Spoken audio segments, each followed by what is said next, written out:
தானியேலின் புஸ்தகம் 10வது அதிகாரம் அதனுடைய 8வது வசனம். நான் தனித்து விடப்பட்டு அந்த பெரிய தரிசனத்தை கண்டேன்.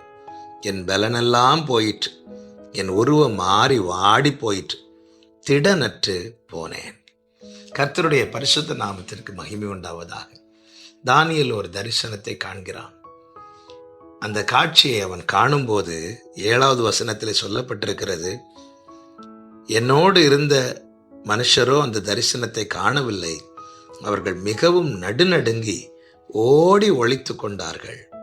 நான் தனித்து விடப்பட்டு அந்த பெரிய தரிசனத்தை கண்டேன். என் கூட சிலர் இருந்தாங்க. ஆனால் ஒரு சூழ்நிலையில் என்ன ஆயிட்டுன்னா, அவங்க எல்லாம் என்னை விட்டு ஓடி ஒளித்து கொண்டார்கள். நான் தனித்து விடப்பட்டு.